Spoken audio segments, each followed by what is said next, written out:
Hola, ¿qué tal? Muy buenos días. Mi nombre es Estefanía Vázquez Rodríguez. Yo trabajo para la comercializadora importadora de productos químicos y el día de hoy tenemos una ponencia, la cual se titula Participación de interleucina 6 en procesos de inflamación sistémica en presencia o ausencia de infección.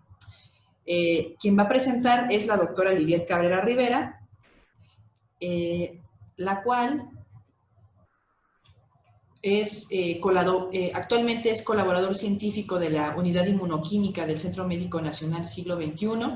Ella de formación es química farmacéutica bióloga de la Facultad de Química y ha realizado estudios de posgrado en inmunología de la Escuela Nacional de Ciencias Biológicas del Instituto Politécnico Nacional.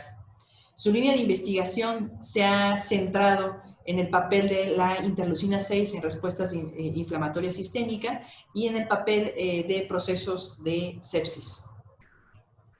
Ella es la sexta de nuestro ciclo de webinars y la tercera del segundo ciclo de webinars, aplicaciones de citometría de flujo. Así que bienvenidos sean todos ustedes para escuchar esta gran ponencia. Recuerden registrar su asistencia en el link del chat. Las preguntas van a ser al final de la charla, se pueden ir poniendo también en el chat.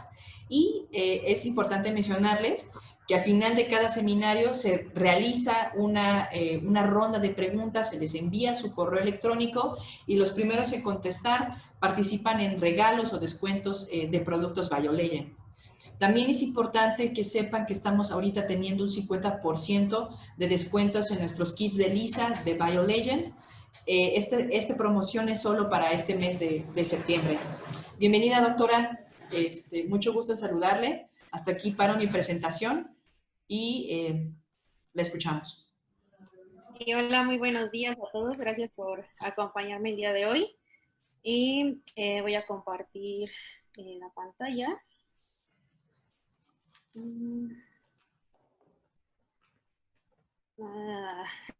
Okay. No. Permítame. ¿Se ve ahí ya? Perfectamente. Okay.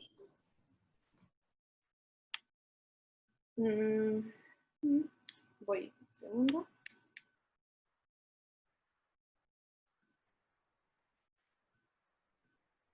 Listo.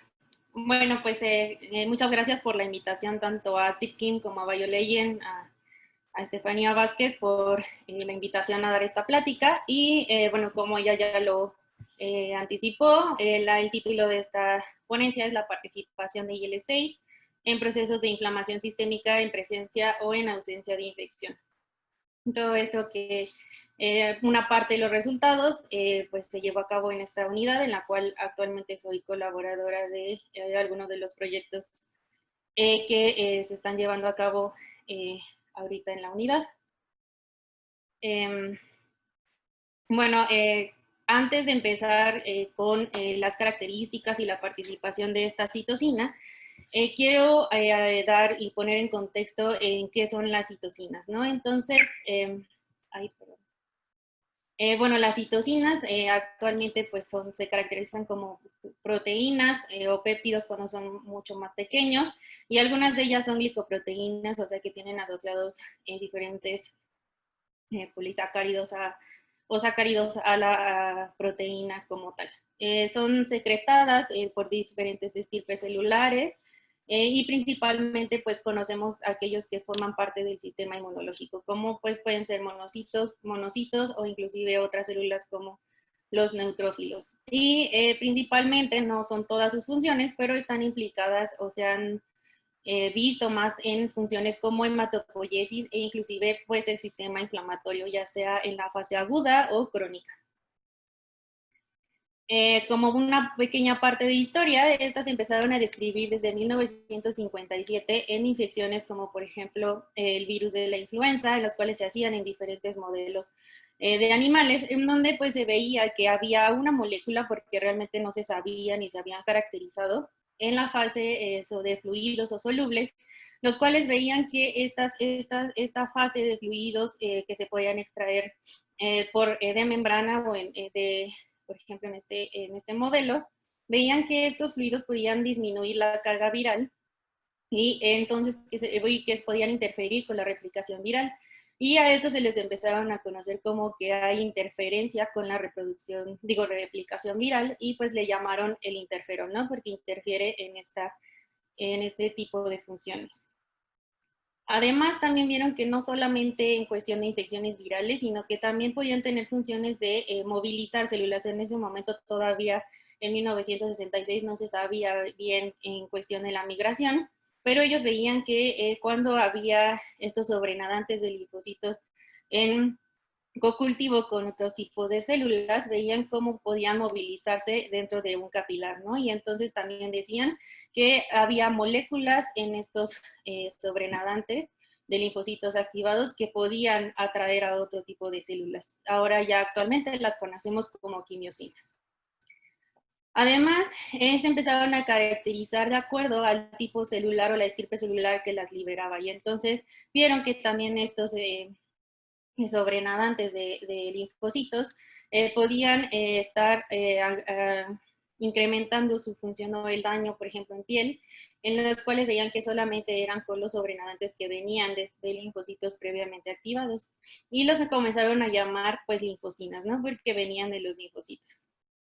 Por lo que en 1978 empezaron a clasificarlas de acuerdo a su función, pero también a las células que las podían liberar. Esto se empezó a hacer muy complicado porque pues probablemente uno u otro autor o investigador pues estaba refiriendo inclusive a la misma molécula, pero como no había un criterio para poderlas clasificar ni nombrar, pues a lo mejor podrían estar nombrando a la misma molécula con algunas diferentes funciones. Ya vamos a ver que esto tiene que ver con las propiedades de estas citocinas. Por lo que ya actualmente se llevó a un consenso y se agruparon a estas citocinas que como un grupo en general, y a este grupo pertenecen las interleucinas, las quimiosinas, los interferones, factores de crecimiento, la familia del TNF y las adipocinas. Principalmente se clasifican en estos grupos de acuerdo principalmente a sus funciones, pero también de acuerdo a los receptores que las reconocen. Así, en 1993 comenzaron a verse cómo es que eran las estructuras de estas proteínas y bueno, hasta llegar a modelos ya más avanzados del 2014, gracias a la cristalografía, de cómo eran la estructura real de estas citocinas y cómo podían estar interaccionando con sus receptores. Ahora ya las conocemos perfectamente. Pues su producción principalmente está asociada a la respuesta inflamatoria. Esto no quiere decir que solo sea por esta, pero pues es lo que más se conoce, sabiendo, bueno, diciendo que la respuesta inflamatoria pues es la respuesta de tejidos principalmente que se encuentran vascularizados ante una infección o ante daño, ¿no? Moléculas de daño o infecciones, que dependiendo de qué sea, si sea un patógeno o moléculas de daño, va a haber el reconocimiento de PAMs y DAMs. Esto por parte de células que expresen los PRRs o los receptores de reconocimiento de patrón, como pueden ser los neutrófilos o los monocitos principalmente, y una vez reconocidos van a propiciar la liberación, bueno, síntesis y liberación de citocinas a la microambiente de la inflamación. Estas citocinas principalmente van a tener o van a estar involucradas en diferentes respuestas al reclutamiento celular de otras estirpes celulares o inclusive del sistema inmunológico para poder abordar el proceso inflamatorio, en este caso local. La activación del inflamosoma están involucradas en la presentación de antígeno y diferenciación de células T naïf a células T cooperadoras, e inclusive la comunicación de T y B. Y además pues pueden aumentar la activación de otras células, como pueden ser las NKs, las cuales van a estar implicadas en el control de muerte celular, así como del proceso inflamatorio. Para que pues estas citocinas vemos que pues su participación puede ser en diferentes, pueden estar implicadas en diferentes funciones, y esto tiene que ver con las propiedades que estas poseen. pueden ser, bueno, que es la redundancia, que son que varias citocinas tienen el mismo efecto en una célula. Perdón, ¿alguien? Ah,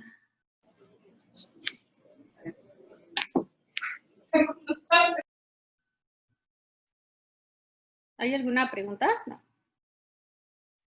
Ok, el sinergismo en el cual la participación de una puede sumarse a la participación de otra y esto potenciar un efecto en alguna célula.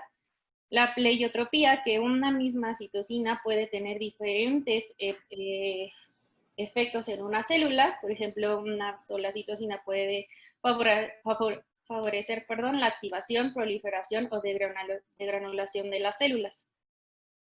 Y finalmente el antagonismo, en el cual una u otra puede, bueno, una citocina puede estar inhibiendo la función de otra citocina, como es el caso más conocido, que es la relación TH1-TH2, ¿no?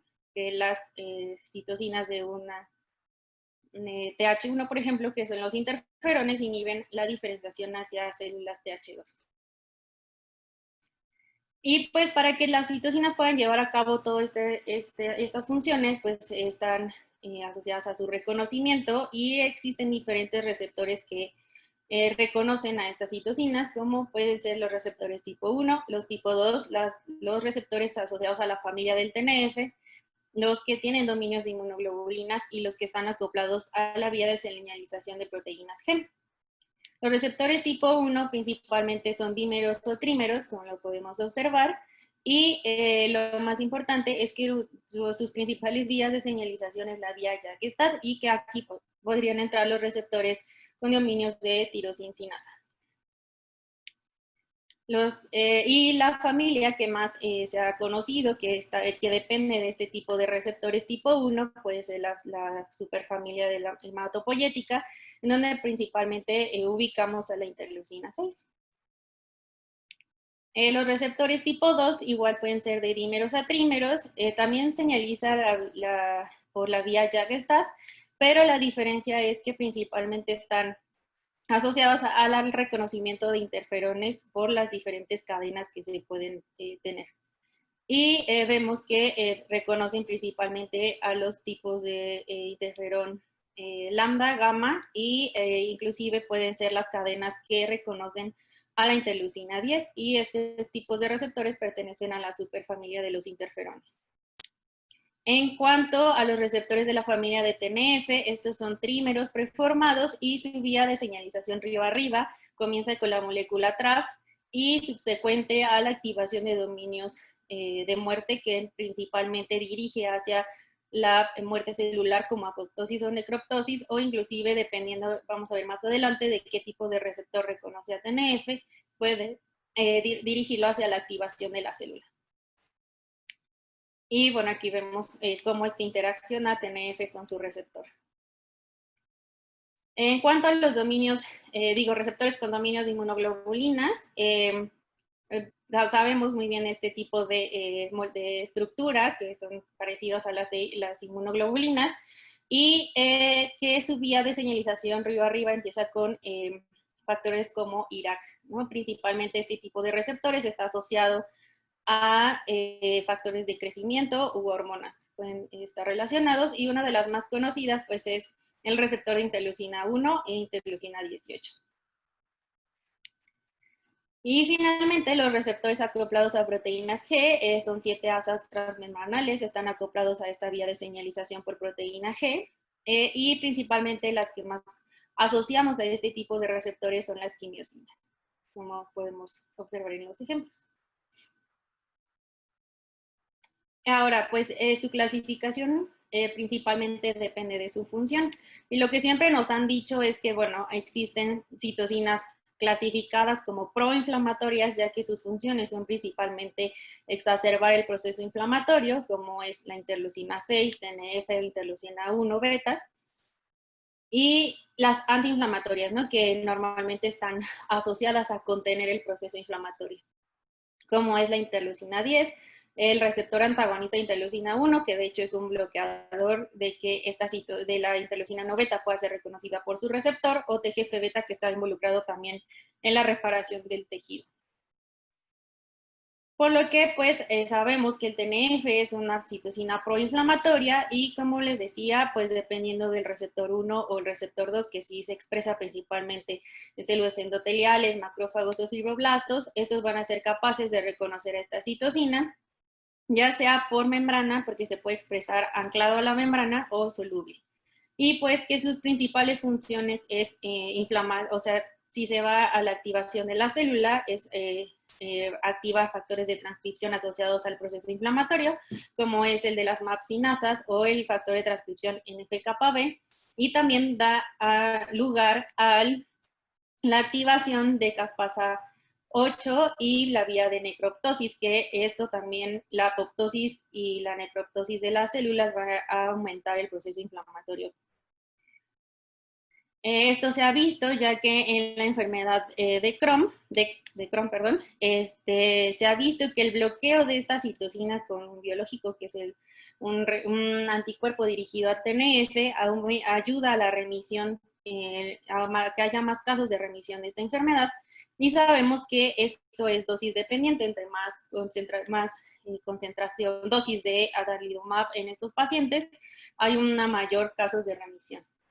En modelos de ratón también se ha visto que cuando se administra estos inhibidores del TNF hay una disminución en el hinchazón de articulaciones, así como de moléculas proinflamatorias como es la proteína C reactiva, y se puede observar la diferencia a cuando estos no se les administra ningún bloqueador del TNF.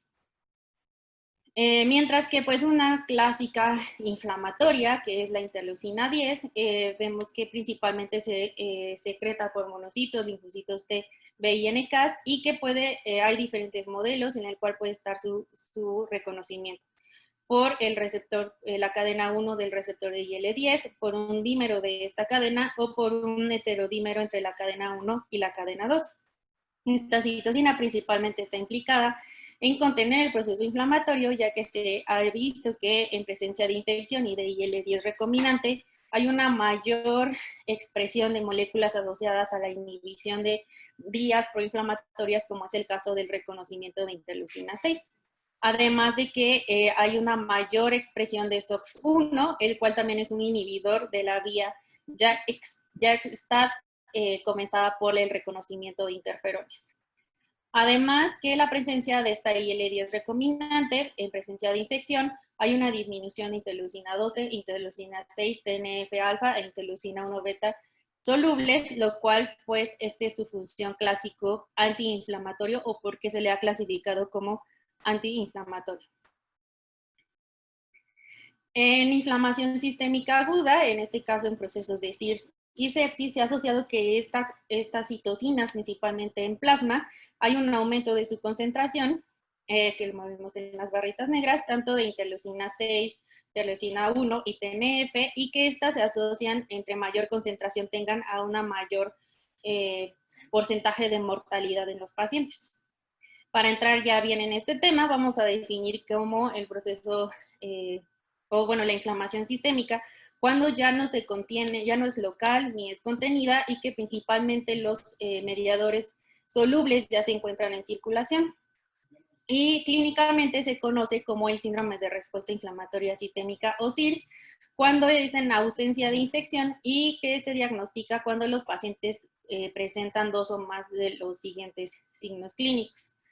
Mientras que sepsis se define desde en el consenso del 2016 como un proceso que pone en riesgo la vida del paciente, en el cual hay una activación desregulada por parte del sistema inmunológico, en la cual hay presencia de infección y presencia de la falla de al menos un órgano. Esto medido por la escala de SOFA, y la infección, el estándar de oro es con el hemocultivo. Esta sepsis puede o no evolucionar a una entidad más severa, que es el choque séptico, en el cual, como vemos, tiene una mayor mortalidad en cuanto más severa es este proceso de inflamación sistémica. Ya muchos autores se han dado a la tarea de tratar de caracterizar a este síndrome de respuesta inflamatoria sistémica o a sepsis mediante la activación del sistema inmunológico, como viendo el aumento de moléculas proinflamatorias o proteínas de fase aguda, como es la proteína C reactiva, procalcitonina e inclusive la misma interleucina 6, que se ha visto que es, además del sistema inmunológico, es un síndrome multisistémico, de activación multisistémica, ya que hay otros, otros sistemas involucrados, como es la activación del endotelio, la activación de vías del complemento, coagulación y un cambio en el estado activo o prooxidante en estos pacientes. Nosotros hemos caracterizado también, utilizando la técnica de citometría de flujo, estos procesos, tanto de procesos de inflamación sistémica o CIRS, en donde pues principalmente de entrada vemos que hay diferencias en los patrones celulares medidos solamente por complejidad y tamaño, viendo que a comparación de una persona sana hay cambios en estos patrones, principalmente que nosotros reconocemos como el patrón de leucocitos de sangre periférica. Además de que también hemos visto un conteo, hemos visto que sí hay un aumento de monocitos a comparación de los voluntarios sanos y también hay un aumento de neutrófilos a comparación de los voluntarios sanos. Por lo tanto, los pacientes principalmente cursan con leucocitosis a expensas de neutrofilia y de aumento de monocitos. Además de que hemos caracterizado pues, estas poblaciones generales de leucocitos o las principales subpoblaciones como neutrófilos, monocitos, hemos evaluado las subpoblaciones de monocitos. Entonces, como podemos ver, estas son las subpoblaciones de los monocitos. Este es un paciente sano, en el cual vemos monocitos clásicos y no clásicos, esto separado por la que tanto expresan CD14 y CD16. Este es un paciente sano y vemos que principalmente aquellos monocitos intermedios son aquellos que casi no se presentan en esta población, al menos de pacientes sanos, de voluntarios sanos, perdón.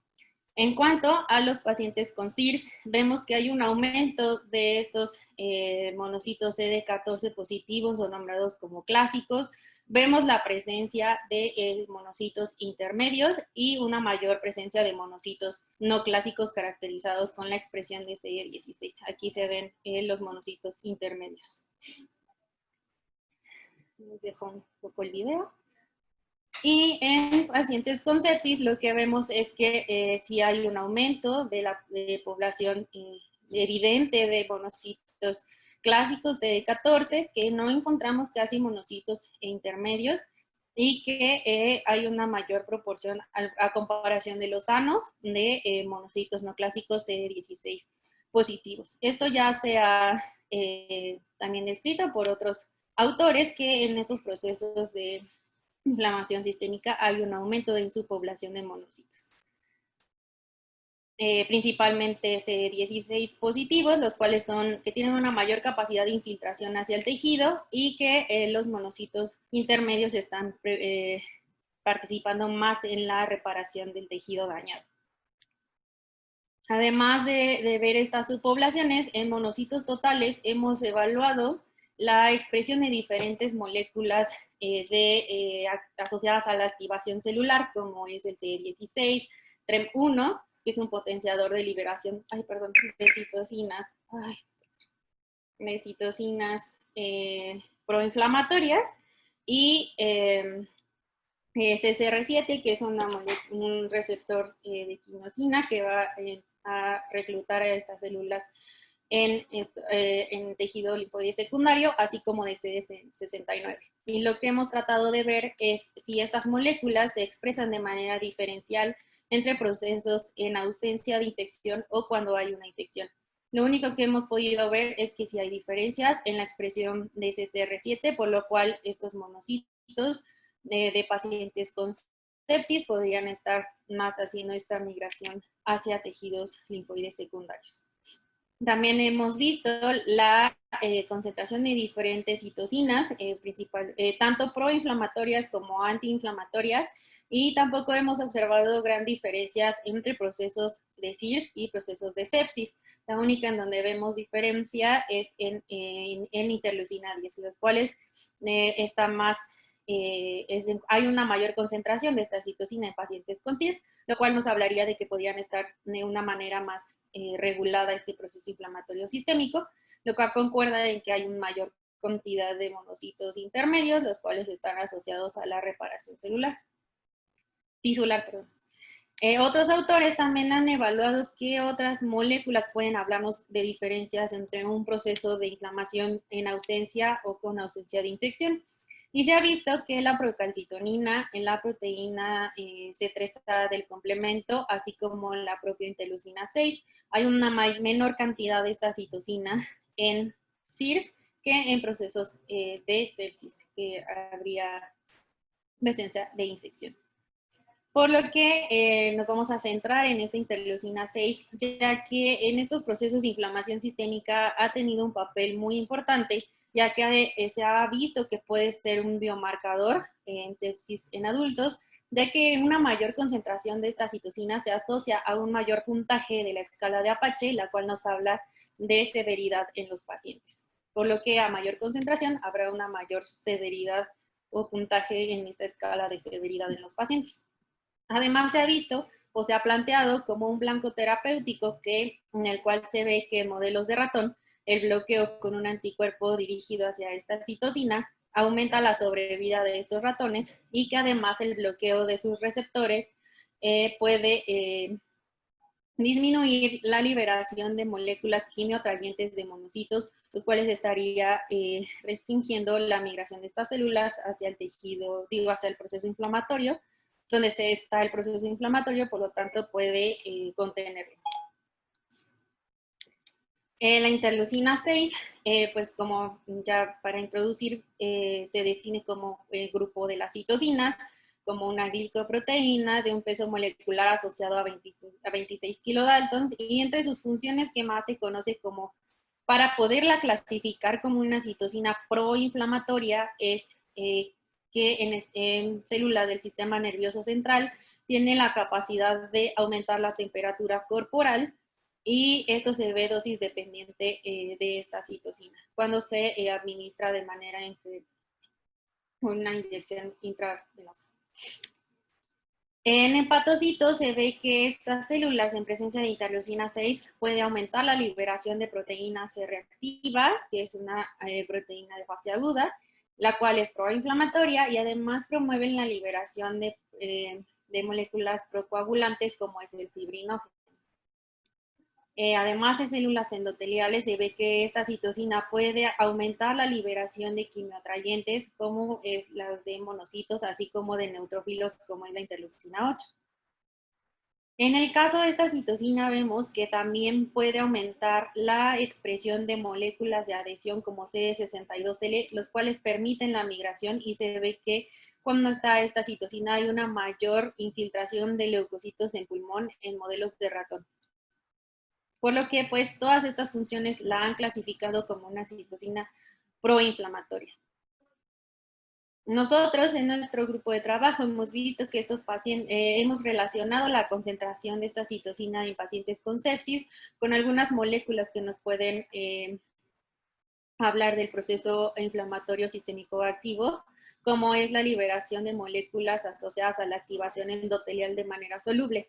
Y lo que hemos visto es que se asocian de manera positiva, lo cual entre mayor concentración de esta interleucina 6 habrá una mayor liberación de moléculas y que nos hablan de una sobreactivación del endotelio, ya que esta molécula se libera ya que como una medida de contención de la activación endotelial. Sin embargo, también hemos visto que esta citocina puede relacionarse con el porcentaje de células que expresan TREM1. Como les había mencionado, TREM1 participa en aumentar la vía proinflamatoria asociada a la vía TLR y aumentar la translocación al núcleo de NF-κB y otros factores de transcripción que promueven la liberación de citocinas proinflamatorias.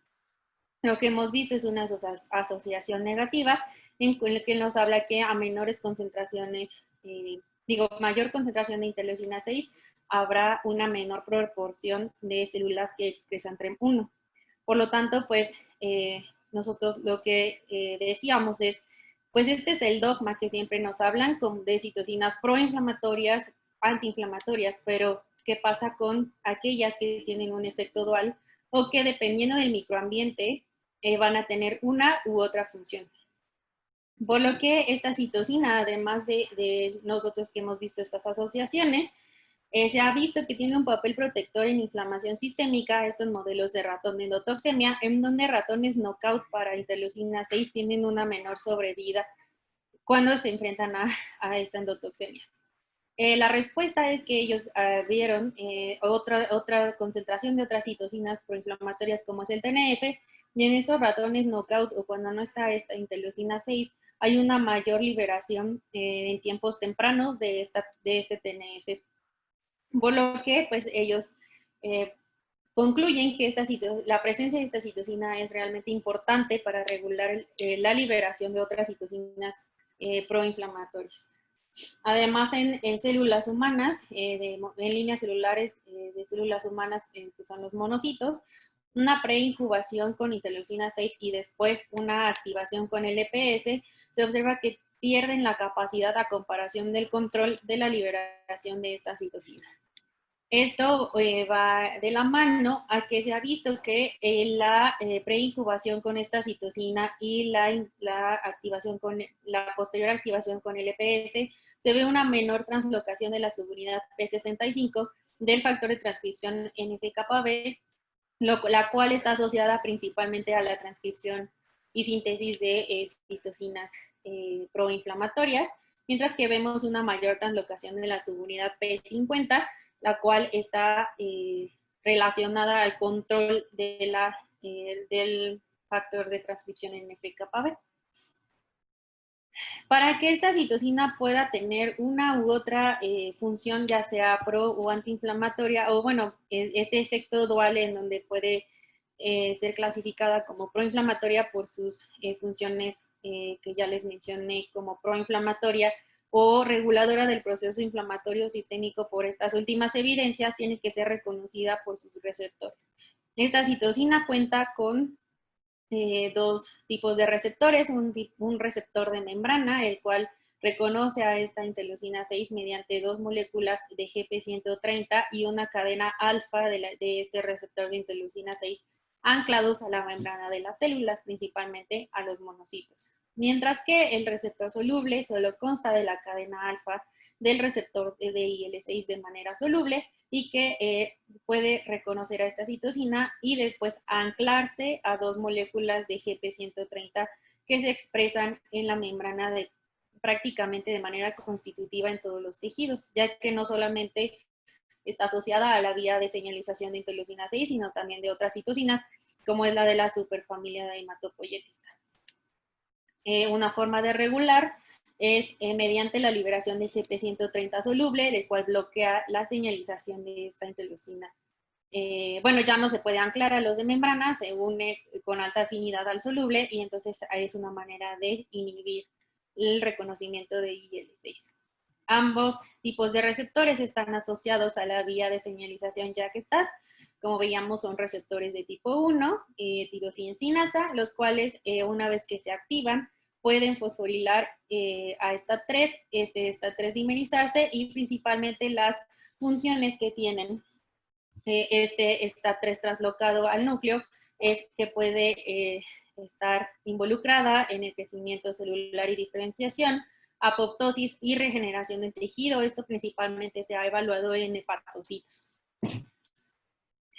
Sin embargo, la respuesta a esta citocina que nosotros hemos evaluado en procesos de inflamación sistémica, tanto en procesos de CIRS y sepsis, hemos visto que esta citocina puede inducir la liberación de otras citocinas como es el TNF-alfa, en donde vemos que es solamente en pacientes con CIRS, a diferencia de los pacientes con sepsis y los voluntarios sanos, y que esto va de la mano con que estos pacientes con CIRS tienen una mayor fosforilación de la subunidad P65 en presencia de esta interleucina 6.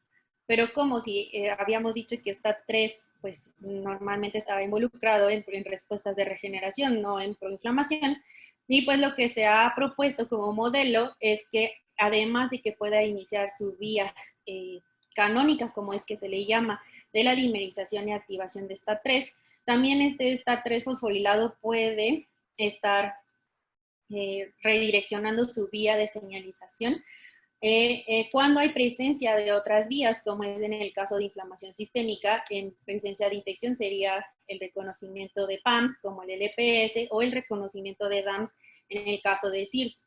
Por lo que nosotros, bueno, se ha visto que este STAT3 puede estar aumentando vías de señalización como la de MIP de 88, el cual va a dar río abajo la activación de NF-κB.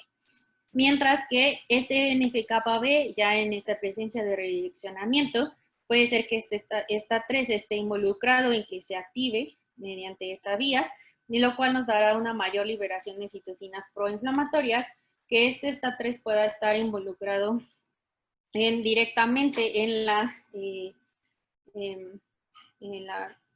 regulación de NF-κB, o que realmente siga su propia vía de señalización. Lo que nosotros proponemos es que en el proceso de SIRS, STAT3 podría estar modulando la liberación de TNF mediante la vía de NF-κB, mientras que en procesos de sepsis se sabe que estos pacientes tienen tolerancia a este tipo, principalmente de PAMS, como es el LPS, lo cual sus vías proinflamatorias, como es la de NF-κB, se encuentran de manera tolerantes o inhibidas. Esto es lo que hemos encontrado de diferencias en la activación principalmente de los monocitos con interleucina 6.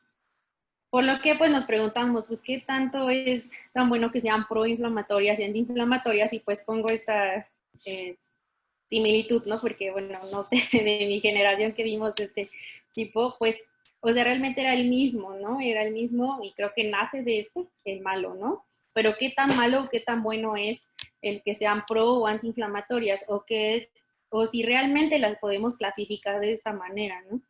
Entonces vemos, y les recalco entonces el papel de TNF en inflamación sistémica crónica, como es la artritis, en donde vemos que sí, realmente el bloqueo de este TNF sí aminoriza la hinchazón de las articulaciones, de las patitas de los ratones, y que realmente esto en ratón y en humano vemos que sí el anti-TNF disminuye la liberación de otras citocinas proinflamatorias, como la interleucina 1, lo cual decimos, bueno, sí, pues entonces sí es bueno bloquearlas porque es proinflamatoria y exacerba el proceso inflamatorio.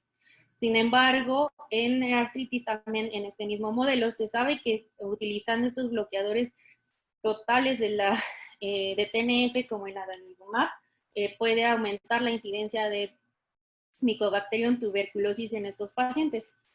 Además que en infecciones en agudo con esta misma bacteria, que es la tuberculosis, se ve que es cuando estos ratones son knockout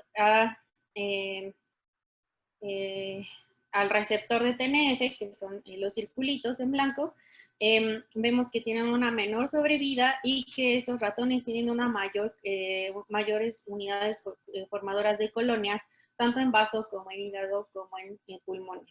Por lo tanto, pues es necesaria tanto en en procesos de inflamación crónica y que después tengan una infección, a infecciones en agudo, es necesario el reconocimiento de estas citocinas para poder llevar a cabo la respuesta ante la infección. Y en el papel, por ejemplo, de interleucina 10 en una endotoxemia, pues se dice, bueno, pues es que sí, ¿no? Realmente, si tenemos endotoxemia, tenemos inflamación sistémica, tenemos alta liberación de mediadores proinflamatorios, pues ¿por qué no les damos algo que las inhiba, ¿no? Como es una citocina antiinflamatoria. Cuando se les da esta citocina antiinflamatoria como tratamiento después de la endotoxemia, vemos que puede aumentar la liberación de interferón gamma, el cual pues se considera también activador y proinflamatorio.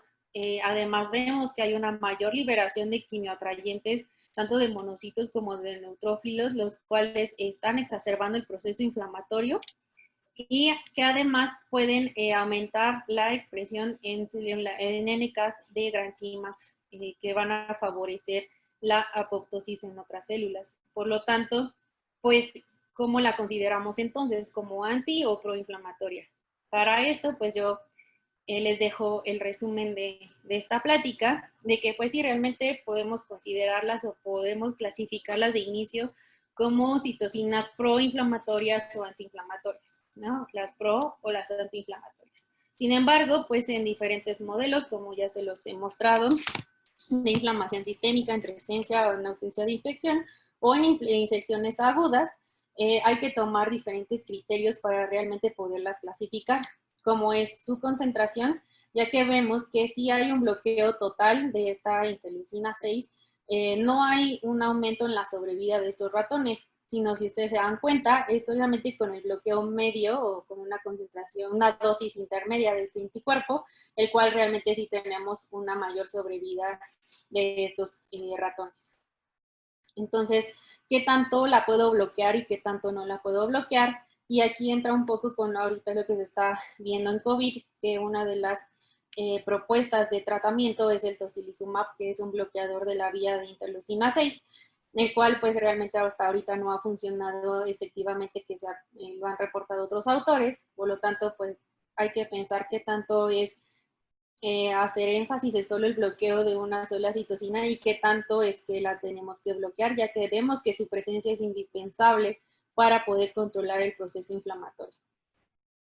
También tenemos que ver o asociar cómo es que se reconoce. La vamos a reconocer con el receptor de membrana, con el receptor soluble. Esto nos va a dirigir diferentes respuestas de acuerdo al ambiente y a las células que lo van a expresar. ¿Qué tanto tiempo es el de la exposición? Ya vemos que en artritis reumatoide el bloqueo de esta TNF sí ayuda a la remisión de la enfermedad, pero en infección aguda un bloqueo total de su señalización no permite la sobrevida de estos ratones ante una infección, y que pues esto tiene que ver tanto su reconocimiento, su célula blanco, en qué tipo de efecto es el que vamos a ver por sus vías de señalización. Un efecto de vías canónicas, como por ejemplo en el de IL-6, que nos van a ayudar a la regeneración o procesos antiapoptóticos. Esto todavía no se ha visto también, pero sí se ha visto en pacientes con cáncer que puede haber esta interacción y que inclusive STAT3 puede inhibir la activación de NF-κB cuando ambos están traslocados al núcleo, o si vamos a tener un efecto como es en el caso de pacientes con CIRS, como les mencionaba, de que su vía canónica pueda hacer redireccionamiento y aumentar la liberación de TNF-alfa. Por lo tanto, pues en este tipo de pacientes, a comparación de los pacientes con sepsis, podríamos redirigir el tratamiento o inclusive el abordaje terapéutico. Y pues que todas esto, entonces tenemos que tener en cuenta cómo es que se reconocen estas moléculas, las vías de señalización, el tiempo en el que estas van a estar ya sea en agudo o en crónico, la interacción que puedan tener, porque este es otro también tema en que la función va a depender también del ambiente en donde estén y con qué otras citocinas puedan estar interaccionando, y sobre todo la concentración, ¿no? Como habíamos dicho, qué tanto es tantito y qué tanto podemos bloquearla o qué tanto va a perjudicar a los pacientes el bloqueo total de las citocinas, ya que esto, al menos si el CIRS y el sepsis son procesos altamente complejos, que dirigir solamente la terapia a una molécula es lo que tenemos que empezar a abordar y redirigir estos abordajes terapéuticos. Y no me queda más que agradecer a todo mi trabajo, a todo mi grupo con el que colaboro en el Hospital de Especialidades, principalmente al doctor Constantino, la doctora Lourdes Andrea Arriaga Pizano y al doctor Eduardo Ferrat por darme la confianza de seguir colaborando con ellos, a todos mis compañeros que me han apoyado hasta ahorita, a la Escuela Nacional de Ciencias Biológicas, en el cual hice mi posgrado, principalmente a la doctora María Isabel Wang, del Hospital General de México al doctor Israel León, ya que con él pudimos obtener parte de los pacientes que les he presentado. Y pues obviamente a BioLegend y a Sip Kim por parte de Estefanía Vázquez Rodríguez por invitarme a dar esta plática, que ahí espero haya sido de su agrado y pues, bueno, pues aquí mi grupo de trabajo, no sé si tengan algunas preguntas.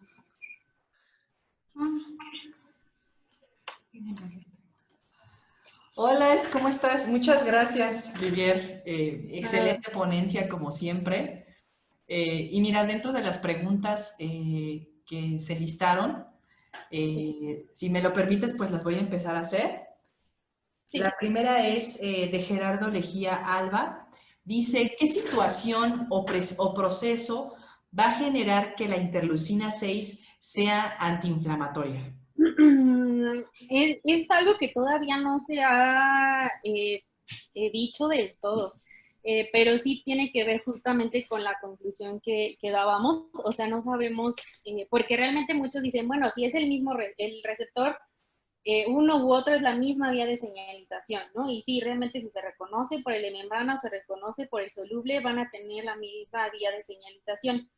Que pueda o no redirigir su vía va a depender mucho del ambiente, principalmente lo que se ha abordado es que depende mucho de la presencia de otras vías de señalización, principalmente proinflamatorias, como es la vía asociada a TLRs, por el reconocimiento de PAMS y DAMS. Sin embargo, también en pacientes con cáncer se ha visto que esta vía clásica de la interleucina 6 puede redireccionarse y pueden estar interactuando estos factores de transcripción, que de hecho es lo que pues todavía no hemos abordado en cuestión de pacientes con cirrhosis o sepsis, que está pronto a evaluarse.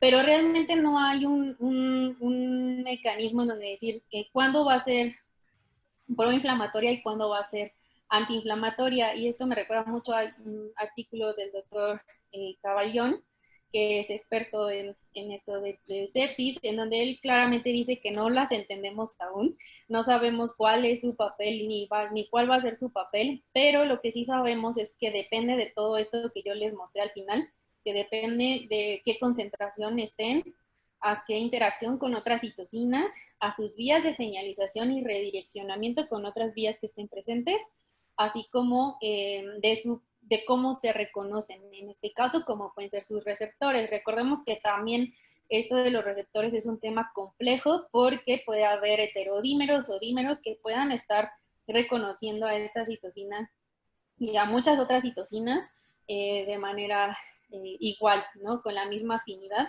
pero que al final de cuentas nos van a dar otro tipo de función. Entonces sí dependería, yo puedo decir hasta ahorita y responder que depende, ¿cierto?, de todos estos factores que les mencioné al final, pero realmente no hay una molécula o un desencadenador en donde me diga que va a ser pro o antiinflamatoria, depende de mucho la situación en donde esté. Muy bien, muchas gracias. La doctora Yolanda Olvera pregunta, doctora, ¿qué diferencias en sensibilidad hay entre interleucina 6 saliva versus sangre? Pues bueno, nosotros sí hemos determinado citocinas en saliva con uno de los proyectos, de hecho fue con uno de los kits de BioLegend, de Legendplex, y con suero, y realmente se pueden detectar de la misma manera. De hecho, la sensibilidad tiene que ver más con en qué concentración las vamos a encontrar. Realmente yo sí, bueno, esto fue para otro proyecto, en donde sí podemos detectar estas citocinas en saliva, pero realmente pues en procesos que nosotros hemos visto como inflamación sistémica las hemos abordado simplemente en suero. Yo creo que la sensibilidad de encontrarlas o no es ver qué tanto sí se pueden estar encontrando en estos fluidos, que es lo que determina si es sensible o no la técnica, en este caso de citometría, que es el arreglo en perlas, ¿no? Pero pues realmente si se sabe que esta citocina está presente, que las concentraciones son altas, no vería que habría cambios en la sensibilidad de detección, sobre todo utilizando este tipo de kits. Muchísimas gracias, doctora. El doctor Gerardo Lejía Pregunta, ¿cuál es la concentración en sangre para considerarla como proinflamatoria y antiinflamatoria en humanos? Eh, es, realmente no, nosotros, por ejemplo, en pacientes con SIRS y sepsis, en donde vemos que sí hay diferencias en el efecto de esta interleucina 6, sí la encontramos muy aumentada, más o menos entre 400 picogramos por mililitro a 600 picogramos por mililitro, mientras que en los sanos pues es realmente muy bajo, son entre 20 a 60 picogramos por mililitro, entonces sí la encontramos realmente muy aumentada estos valores, pero no se ha relacionado a que si tengo una concentración menor, tengo un efecto, o una concentración mayor, tengo otro efecto. De hecho, nosotros en cuanto vimos pues la producción de TNF en estos monocitos de pacientes con sepsis, vimos que probamos diferentes concentraciones de esta interleucina 6, de 10 hasta 100 nanogramos por mililitro para activar a estas células, y vimos que el efecto se sigue viendo inclusive en concentraciones bajas. Entonces, más bien yo creo que el cambio o este efecto que puede tener como pro-antiinflamatoria tiene que ver más con las vías de señalización que están asociadas o que están encendidas en ese mismo momento. En el caso de cirrosepsis, me refiero que en otras condiciones sí dependerá, porque aparte pensemos lo que esto es agudo. Ya en crónico, esto yo creo que sí dependerá más de las concentraciones en las que estemos, porque también si tenemos una alta presencia de estas citocinas, sensibilizamos el sistema, los receptores empiezan a regularse, se endocitan o se liberan, y entonces sí va a cambiar completamente toda su función. Pero hasta ahorita nosotros no hemos evaluado en inflamación sistémica crónica. Perfecto, muchas gracias. Yolanda Olvera pregunta, ¿influencia de género y edad en niveles de interleucina 6? Nosotros no hemos encontrado diferencias por ejemplo, en pacientes con SIRS o sepsis, entre mujeres y hombres, haya diferencias en la concentración de interleucina 6. Tampoco he visto que haya algún artículo donde reporte estas diferencias. Normalmente está asociado a qué tanto está el proceso inflamatorio sistémico en ese momento, qué tanta severidad hay en los pacientes, qué tanta falla orgánica. Todo esto está asociado a que haya más o menor concentraciones de interleucina 6. Hasta ahorita en género no lo he visto reportado, y yo en mis datos no lo vi influenciado por el género. Muchas gracias. Erandi Tepepa pregunta, si se considera la interleucina 6 como proinflamatoria, entonces, si hay menor concentración de interleucina 6, ¿quiere decir menor inflamación? Para tener una mejor información sobre el estado inflamatorio, ¿es necesario cuantificar otras interleucinas aparte de interleucina 6? ¿Cuáles podrían ser? De hecho, yo no me atrevo a decir que si hay menor concentración va a ser menos proinflamatoria. O sea, realmente el efecto va a seguir ahí. Tal vez va a tener menor alcance en cuestión de diferentes estirpes celulares, pero al menos en circulación va a estar allí. Como les mencionaba, nosotros probamos diferentes concentraciones de esta citocina y veíamos el mismo efecto, a pesar de que era una menor concentración. Más que se le ha clasificado como proinflamatoria es porque o sea, está involucrada en todos estos procesos como la generación de fiebre, el reclutamiento de las células, al aumento de proteínas de fase aguda, pero su vía canónica, como podemos ver de STAT3, principalmente lo que hace es regeneración en tisular, principalmente los hepatocitos. Entonces, yo no creo que tenga que ver con la concentración, sino tiene que ver con quién la reconoce, por ejemplo, los hepatocitos, o si son células del sistema inmune, o si son células en pulmón, o sea, eso sí tiene que ver mucho. Por eso le decía que la célula blanco y cómo se reconoce es lo que tiene que ver con la función, así como otras vías de señalización asociadas o encendidas en la inflamación sistémica, como vía TLRs, en donde puede haber el redireccionamiento de vías de señalización. Ahora, en cuanto a la interleucina 6, sí se ha utilizado como biomarcador. De hecho, lo mostré un poco, que se asocia a escalas de severidad en inflamación sistémica. Y en cuanto a que se ha evaluado más citocinas con poder biomarcador, sí se han evaluado. De hecho, se ha evaluado IL-1 beta, interleucina 10, creo que son las que más recuerdo, y las TNF, y la IL-6 es la que es más sensible a poder ser un potencial biomarcador.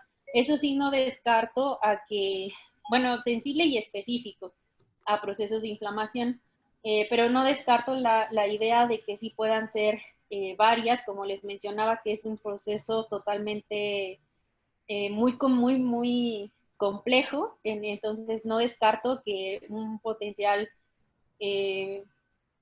o conjunto de biomarcadores es lo que nos pueda hablar de mejoría o de pronóstico en los pacientes. Inclusive en nuestro trabajo, pues la doctora Arriaga desde hace mucho tiempo, que ella es experta en estos procesos de inflamación, es lo que nosotros hemos tratado de hacer en cuanto a ver diferentes moléculas de activación para ver si hay un grupo que nos hable realmente del proceso inflamatorio en sepsis y sepsis. Hemos tratado de relacionarla con las concentraciones de citocinas, hemos tratado de ver, y hasta ahorita al menos para diferenciar entre un proceso en ausencia de infección o presencia de infección, no hemos encontrado un grupo real de que nos hable de esta diferencia, pero sí ya se ha abordado que va en un conjunto de estas moléculas pueden ser o nos pueden hablar de un mejor pronóstico de estos pacientes. Entonces no descarto que solo la interleucina 6, sino realmente puede ser un conjunto de estas moléculas asociadas al proceso inflamatorio. Muy bien, muchas gracias. José Pablo Romero pregunta, hola doctora, excelente plática. ¿Es posible que los polimorfismos de la interleucina 6 sean los que influyan en su efecto dual? ¿Hay algo descrito? No se ha descrito, sí se sabe que sí tienen diferentes estructuras, o sea, de acuerdo a cómo qué es lo que se transcribe para dar la proteína, pero solamente hay un artículo en donde sí se habla donde cómo es que puede ser reconocida, y al parecer no hay diferencias en la afinidad o cambios de afinidad de estos tipos o estos polimorfismos de la interleucina 6 ante la interacción con su receptor. Esto no quiere decir que pues río abajo o río arriba de la señalización no tenga diferencias, solo que es algo que pues hasta ahorita yo no he abordado y que solamente lo que se ha descrito es que no cambia la afinidad de estos tipos o estos polimorfismos que pueda tener la interleucina 6 hacia su receptor. Necesitaríamos ver también, pues, porque dependería también de los pacientes, todos estos polimorfismos en humanos que podrían estar direccionando su función, pero hasta ahorita yo no he visto nada más descrito todavía.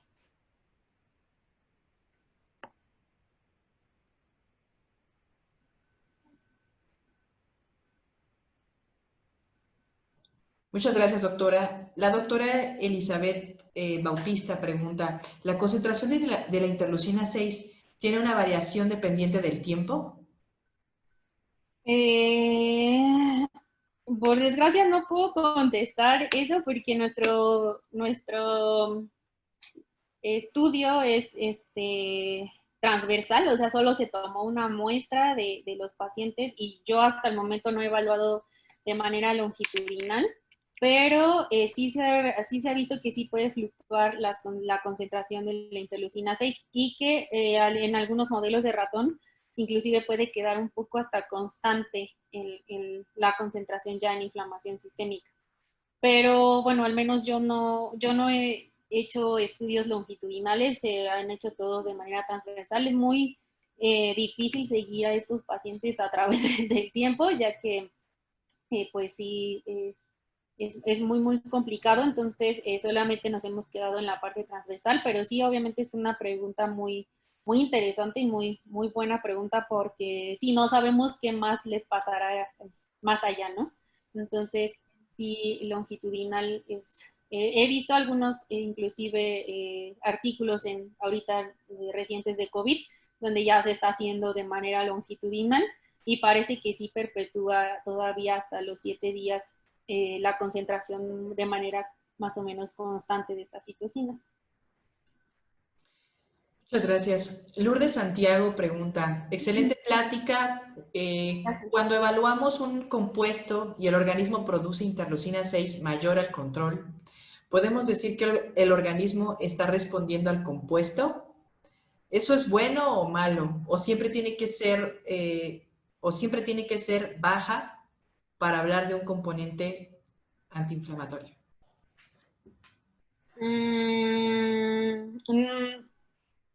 No, bueno, otra vez va un poco relacionado a que si depende de la concentración para su función, entonces yo no pienso que sea dependiente de que si es menos dosis o más dosis sea pro o antiinflamatoria. Yo lo que, o sea, sí tiene que ver con concentraciones superiores a lo normal, ¿no? Obviamente esto nos dice que es un proceso ya, en el caso de decir sepsis proinflamatorio sistémico, y en el caso de, bueno, pues no sé de qué compuesto o qué componente, pero bueno, el chiste es que en cuestión de la respuesta inflamatoria al reconocimiento, por ejemplo, de PAMS o DAMS, pues sí, o sea, podríamos hablar de que una concentración mayor a los voluntarios sanos, porque realmente los voluntarios también tienen una concentración muy, muy bajita y en ellos no vemos la activación de P65, por ejemplo, ¿no? Como son en el caso de CIRS. Pero pues sí, ya una concentración superior, inclusive creo que ya de los 100 picogramos, ya se considera una concentración suficiente para poderla decir que sí ya es un proceso inflamatorio, pero en cuestión de su actividad como citocina, no podríamos decir que sea pro o antiinflamatoria dependiendo de la concentración. Ya que pues todos los pacientes con sepsis tienen arriba de 100 nanogramos microgramos, perdón, por mililitro, y aún así podemos ver este tipo de diferencias en la función. Entonces no podemos decir que los que tengan más bajos son proinflamatorios, digo, antiinflamatorios, y los que sean concentraciones muy altas son proinflamatorios. Excelente plática, doctora. Depende más del ambiente, creo yo, que de, de solo la concentración, porque no podemos reducirnos a decir solo va a estar la interleucina 6 y solo va a estar a esta dosis o a esta concentración, ¿no? Sino la vamos a encontrar muchísimo más complejo que solamente la interleucina 6. Excelente plática, doctora Olivier. Bueno, Koshka pregunta, ¿existe información sobre la formación de dímeros o heterodímeros de interleucina 6 con alguna u otra citocina cuya unión al receptor GP130 pueda generar una señalización antiinflamatoria? no se ha visto, o sea, me refiero a su reconocimiento previo, o sea, su receptor no se une a ninguna otra molécula. Podría hacerlo a su receptor soluble, ese sí, que pues se une a esa citocina y se reconoce por GP130, pero no hay ninguna molécula como que potencie o que redirija la función de interleucina 6, no se ha descrito hasta ahorita. Perfecto. Pues creo que serían todas las preguntas que tenemos hasta el momento. Agradezco muchísimo su ponencia, doctora. Excelente charla, como siempre. Y bueno, a todos les quería pedir de favor que si pueden encender sus cámaras para hacer una foto de impresión de pantalla y tenerla como recuerdo en nuestros ciclos de webinars. Muchas gracias. A los participantes si pueden encender sus cámaras.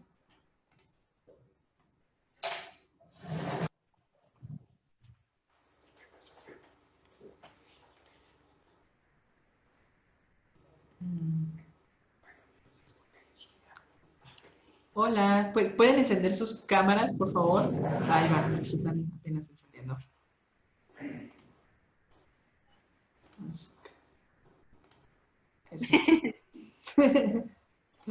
Ahí van.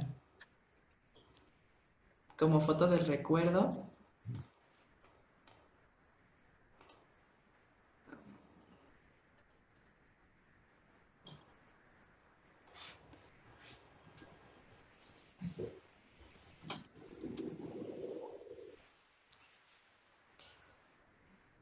Creo que le tengo que dar a clic aquí.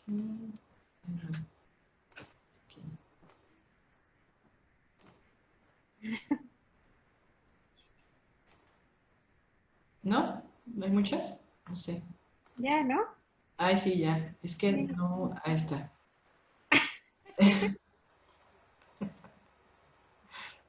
Um, este. aquí, ¿cómo le hago? Hola, Diana, ¿cómo estás? ¿Yo? Sí, hola.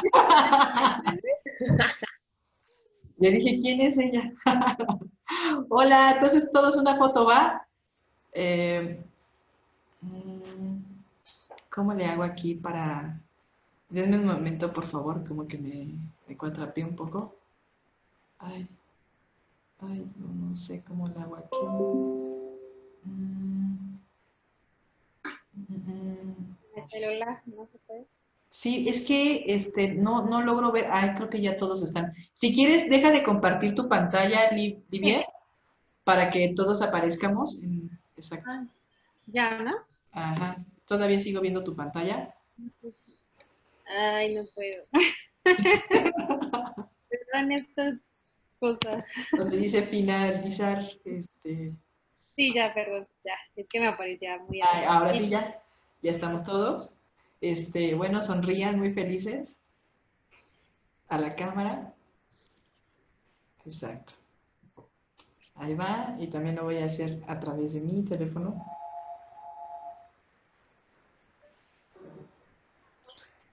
Pues eso sería todo por hoy. Les agradezco mucho su participación. Solamente quiero comentarles, nada más ya para irnos, algo al final. Eh, es sobre la ponencia que vamos a tener en la siguiente, en el siguiente, a finales de este mes. Es un webinar sobre el estudio de Estudiando COVID, un reto mundial para la ciencia. Esta lo va a dar una especialista de producto de Signal Chain. Signal Chain es un líder mundial en señalización celular e ingeniería de proteínas. Ha dedicado recursos a la creación y desarrollo de nuevas herramientas de investigación relacionadas con el virus SARS-CoV-2 desde el brote. Con la ayuda de la tecnología de bioingeniería avanzada para producir proteínas activas y la capacidad de desarrollo de fármacos, SignalChain ha establecido sistemas de expresión para la producción de proteínas SARS-CoV-2, fragmentos de RBD, proteína N y otros productos proteicos relacionados a gran escala para ayudar a detectar IgGs e IgMs en pacientes con COVID. Así que bueno, los esperamos, ojalá que se puedan registrar a nuestro siguiente webinar. Lo va a dar la doctora Alexandra Rodríguez Dimitrescu en Canadá por webinar. Pues bueno, ahora sí, muchísimas gracias por su participación y nos vemos en la siguiente ponencia. Gracias, doctora Olivier, que tengan excelente tarde. Hasta luego. excelente tarde y gracias por acompañarnos. No, muchísimo gusto. Hasta luego. Hasta luego.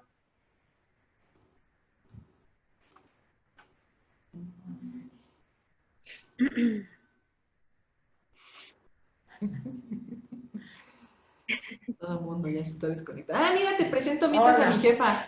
Mira. Hola, Hola. Ella también es como tú, QFB, es de Sí, la de acá Facultad de de la Química. pero ya tengo que salir. Pero también, mucho gusto. Fanny me platica mucho de ti. muchísimo gusto. Excelente Sí, plática. Y también. hubo muchas felicitaciones, ¿eh? Ay, ya quería leerlas y ya no las leí, ya no pude leerlas, pero bueno. Pero pues que excelente ponencia. Y muchas felicidades, varias, ¿verdad? Muchas felicitaciones. Estuvo muy bien, muy interesante.